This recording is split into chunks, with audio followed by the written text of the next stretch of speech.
something is very wrong. At first, it didn't look like a leak. It wasn't a trailer. It wasn't a poster. It wasn't even a clear photo.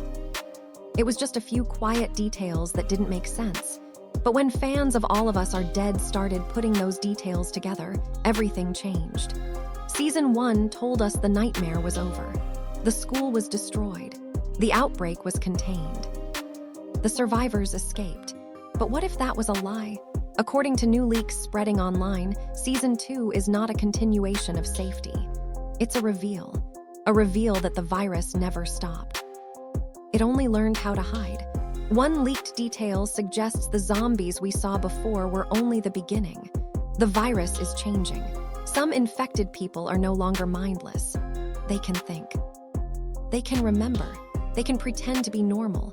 And that means the danger is no longer loud or obvious. Imagine this. You're talking to your friend. They look fine. They sound fine.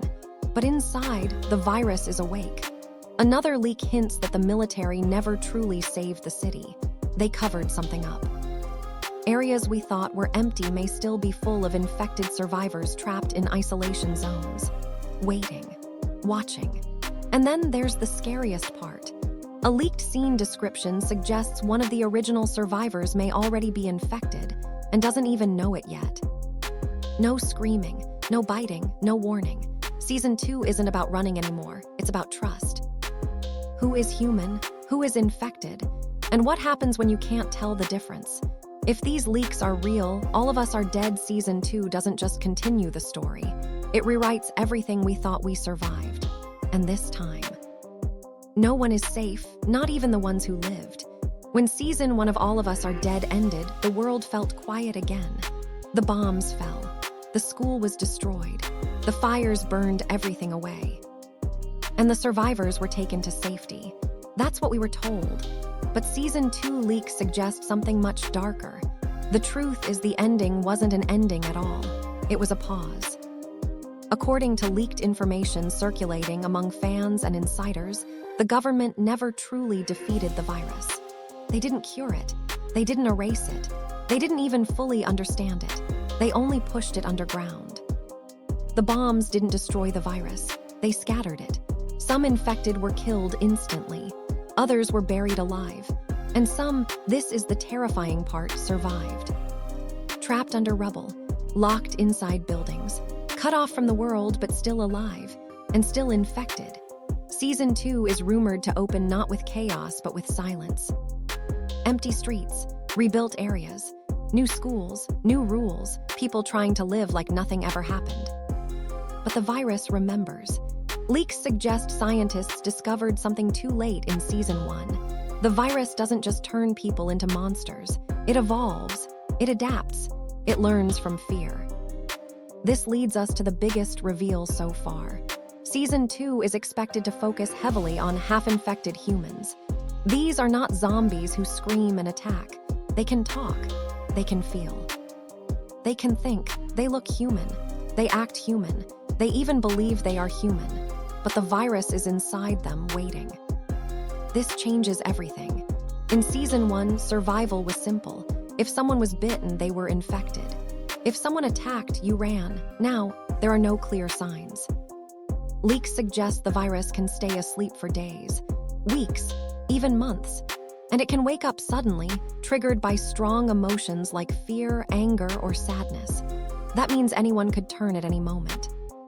Your best friend, your teacher, your sibling, even yourself. This is why Season 2 is rumored to be more psychological than physical. Less running, more watching, more guessing, more fear. The real question becomes, how do you survive something you can't see? One of the most shocking leaks suggests that schools may reopen in Season 2. Not the same school. New buildings, new students, new systems. But the virus follows people, not places. According to leaked plot notes, authorities believe younger people may be immune or more resistant to full infection. That belief pushes them to bring students together again. And that might be the biggest mistake of all. Imagine hundreds of kids in one place, laughing, studying, trusting each other. Now imagine one of them is already infected. Season 2 reportedly shows how fast everything can collapse when trust becomes dangerous, when friendship becomes a risk, when helping someone might be the worst decision you can make. Another major leak reveals that the original survivors are deeply changed. They don't feel like heroes. They feel guilty. Some survived when others didn't. Some ran when others stayed behind. Some made choices they can never forget. Season 2 is rumored to explore trauma in a big way. Nightmares, flashbacks, fear of crowds, fear of silence, and fear of themselves. One leaked storyline suggests a survivor starts noticing strange symptoms. Headaches, memory gaps, sudden anger, moments where time feels missing. They think it's trauma, but what if it's not? What if tea leaks also point to a major cover-up? The military didn't save everyone because they couldn't. They saved who they could and sealed the rest away. Entire zones marked cleared may still be active infection areas. And Season 2 may reveal that the government is tracking survivors, not to protect them, but to watch them. Because survivors are proof. Proof that the virus can change. Proof that infection doesn't always look the same. Proof that the next outbreak won't be loud.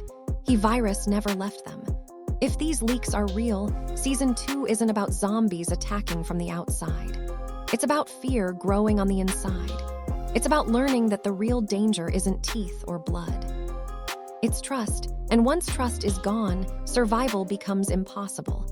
By the time Season 2 truly begins, one thing becomes clear. The virus is no longer wild. It is aware. In Season 1, the infected were driven by hunger and noise. They chased. They screamed. They attacked without thinking. That made them terrifying but predictable. Season 2 leaks suggest that predictability is gone. The virus has learned something dangerous. It has learned how to wait. According to leaked story details tied to All of Us Are Dead, a new group of infected exists, people who understand exactly what they are. They know they're infected. They know they could turn violent, and instead of losing control immediately, they choose when to lose it. These infected don't attack right away. They hide. They pretend. They observe how humans behave. Some even protect others, at first. This creates the most terrifying question Season 2 asks. What if the monster believes it's still human? One leaked storyline focuses on an infected character who can control their transformation for a short time. Not forever. Not safely, but long enough to make decisions. They can choose when to unleash the virus, and that choice changes the meaning of survival. In Season 1, infection meant losing everything instantly. In Season 2, infection means carrying a weapon inside your own body. Leaks suggest some infected characters may sacrifice themselves, choosing to turn at the right moment to save others. But others do the opposite. They wait for the worst possible moment, when people are asleep. When doors are locked, when trust is highest. The virus feeds on timing now. Fans have long hoped for a cure. Season 2 leaks crush that hope. According to rumored lab scenes, scientists attempt to weaken the virus using survivors' blood. They test samples from half-infected individuals. They experiment on captured infected who can still speak. But the virus adapts faster than science. One leaked report suggests every attempt to suppress the virus only teaches it how to resist. The virus isn't just alive. It's learning from pain. And that's when the scientists realize the truth. There will never be a cure, not because it's impossible, but because the virus doesn't want one. Season 2 introduces new survival rules. Noise no longer attracts danger. Silence does. Crowds are safer than being alone, but only if everyone is clean. Bites are not the only threat anymore. Stress matters, fear matters, anger matters. Leaks suggest the virus reacts to emotional spikes, a panic attack. A rage-filled argument, a moment of heartbreak. Emotion becomes the trigger. That means surviving isn't just about hiding. It's about staying calm in a world designed to break you. One of the darkest shifts in Season 2 is how people treat each other. Survivors start monitoring behavior. Who sleeps too little? Who snaps too quickly? Who forgets conversations? Who stares too long? Friendship becomes surveillance. There are whispers in the leaks about checkpoints inside shelters, daily tests, observation rooms, isolation protocols, children watching children, friends reporting friends, not because they want to, because they're afraid. And fear spreads faster than the virus ever did. Another leaked element suggests that some fan-favorite survivors may be considered liabilities. They survived too long. They were exposed too much. They've seen too much. Instead of being praised, they are feared. Season 2 reportedly explores the idea that survival itself becomes suspicious.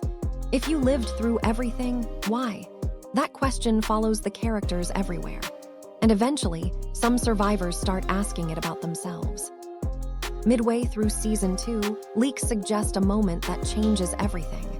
A trusted character hides their infection, not out of evil, out of fear of being abandoned. They believe they can control it. They believe they can keep everyone safe. They believe they still deserve to live. But control slips, not in a big explosion, in a small mistake. A locked door not opened in time. A warning not given. A truth kept too long. And when the damage is done, there's no undo button. This moment reportedly becomes the emotional breaking point of the season, the realization that good intentions are no longer enough. Season 2 leaks make one thing painfully clear. The real horror is not the infected. It's the choices people make when survival feels unfair. Who gets saved? Who gets locked away? Who gets left behind for the greater good? The virus didn't destroy humanity, it exposed it. If Season 1 was about chaos, Season 2 is about control. Control over fear. Control over emotions. Control over the monster inside. And the terrifying truth is this: the more control people gain, the less human they become. At some point in Season 2, everything changes. Not because of an explosion. Not because of a massive zombie attack. But because the world finally understands something it was trying not to see. The virus was never contained. It was released. Leaks suggest that halfway through All of Us Are Dead Season 2, small outbreaks begin appearing far away from the original city. Not huge ones, not news-breaking disasters. Just strange incidents. A person collapses in a subway station. Someone attacks a stranger in a hospital waiting room. A family disappears overnight. Each case looks isolated. Each one is explained away. But the pattern is there. And once people see the pattern, panic spreads faster than the virus ever did.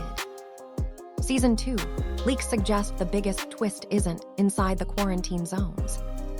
It's outside them. The government believed the virus was localized, that it only survived in specific conditions, that bombing the city was enough to stop it from spreading. They were wrong. Half-infected survivors left the zone.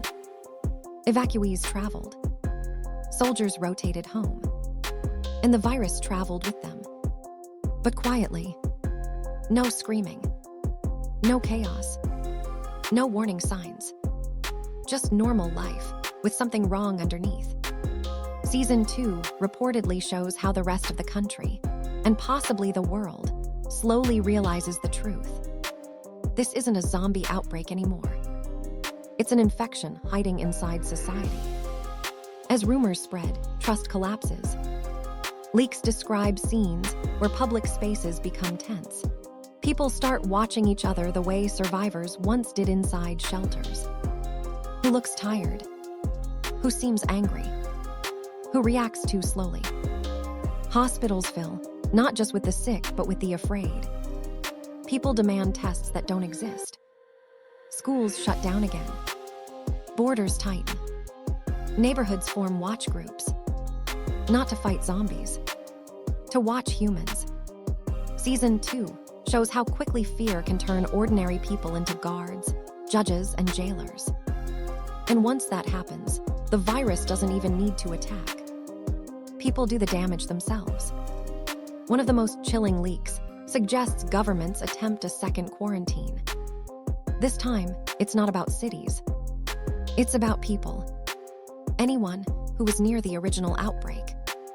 Anyone who survived unexplained incidents. anyone who shows emotional instability.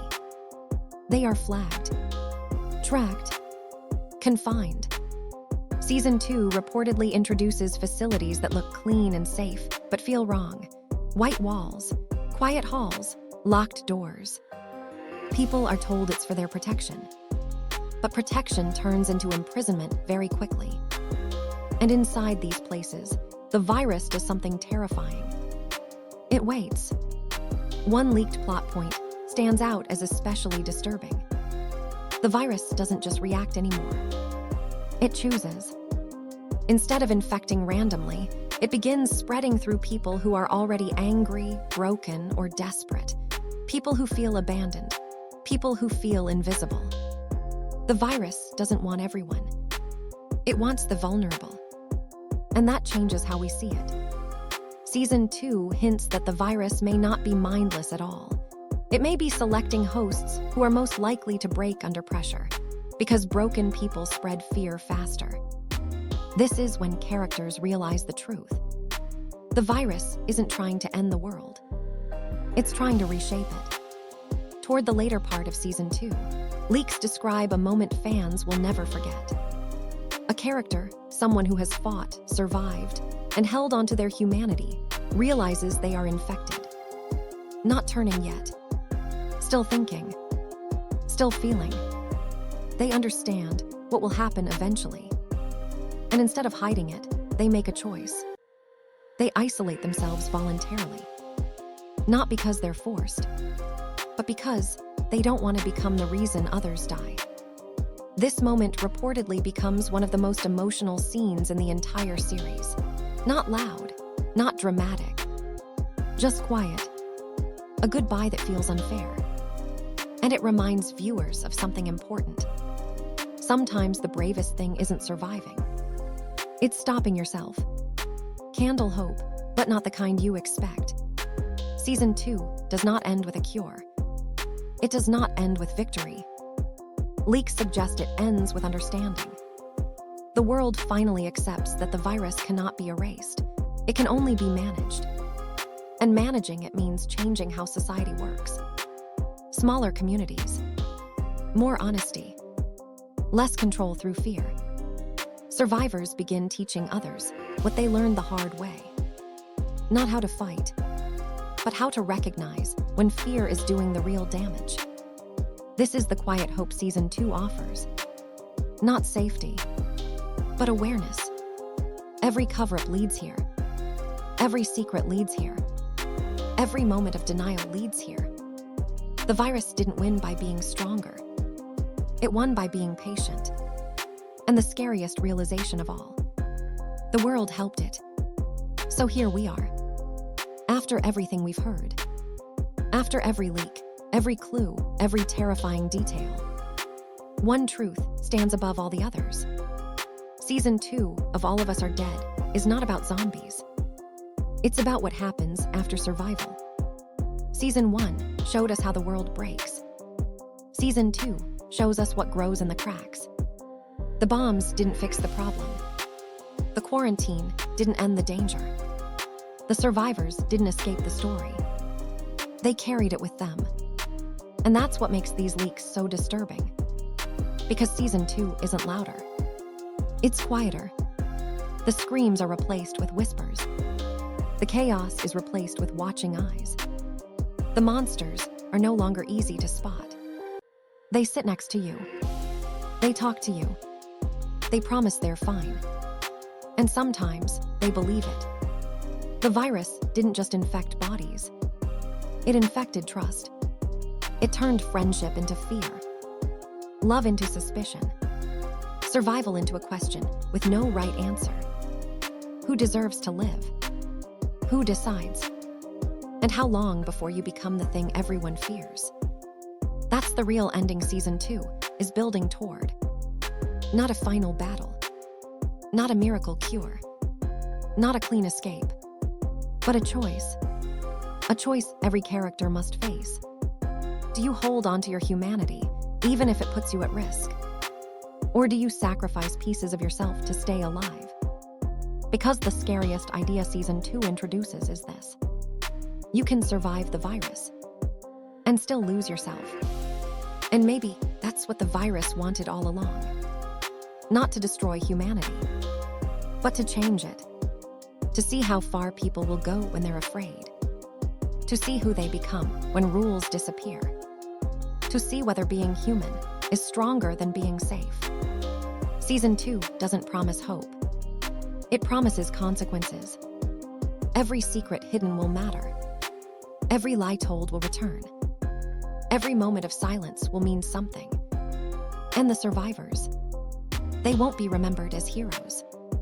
They'll be remembered as proof. Proof that the worst monsters aren't always the ones who bite. They're the ones who decide.